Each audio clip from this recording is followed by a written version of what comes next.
ኢትዮ ኤፍኤም 107.8 የኢትዮጵያውያን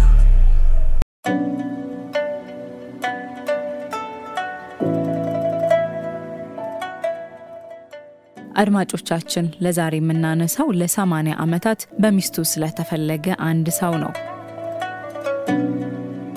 ከተጋቡ ከጥቂት ጊዜ በኋላ ለወታደራዊ ግዳጅ የተጠራው ባል ያለበት አልታወቀም። ለ80 ዓመታትም በሚስቱ ሲፈለግ ነበር። ቻይናዊቷ ዱሁዜን በጓንዡ ግዛት ነዋሪ ሲሆኑ ከሰሞኑ በ103 ዓመታቸው ህይወታቸው ማለፉ ተሰምቷል። እኚህ ወይዘሮ በዚህ መንደር ያለ መሰልቸት ከ80 ዓመት በፊት ጋብቻ የመሰረቱት ሰው ከዛሬ ነገ ይመጣል በሚል በመጠበቅ ይታወቃሉ።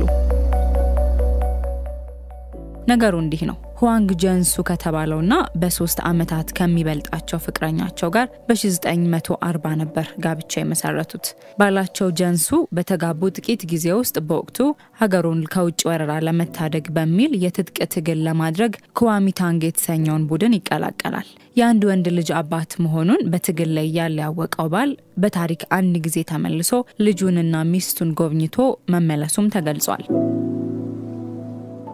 ይሁንና ከዚያ በኋላ ከዛሬ ነገ ወደ ቤቱ ይመለሳል በሚል በሚስቱ ሲጠበቅ የነበረው ሰው ደብዛው የጠፋ ሲሆን ሚስቱ ግን ሳታክት ስትጠብቀው እንደነበር ሳውዝ ቻይና ሞርኒንግ ፖስት ዘግቧል። እንደ ዘገባው ከሆነ ሚስትየው የባሏን መጥፋት ያወቁ አፍቃሪዎቿ የፍቅር ጥያቄ ቢያቀርቡላትም ባሌ ይመጣል እያለች ስትጠብቀው እንደነበር ነው ዘገባው ጨምሮ የገለጸው። ይሁንና ባልየው በሚስቱና በአገሪቱ መንግስት ቢፈለግም ያለበት እንዳልታወቀ ይገለጻል። ልጃቸው ሁዋንግ ፉ አድጎ ተምሮ ሀገሩን በመምህርነት ሲያገለግል ቆይቶ ከ2 ዓመታት በፊት ህይወቱ አልፏል። ከልጅ ልጆቻቸው ጋር ይኖሩ የነበሩት እኚሁ እናት ባላቸው በማሌዥያ ከዚያም በሲንጋፖር ታይቷል የሚል ወሬ መስማታቸውንና አንድ ቀን ወደኔ ይመጣል እንዳሉ ከጥቂት ቀናት በፊት ህይወታቸው ማለፉ በዘገባው ተጠቅሷል።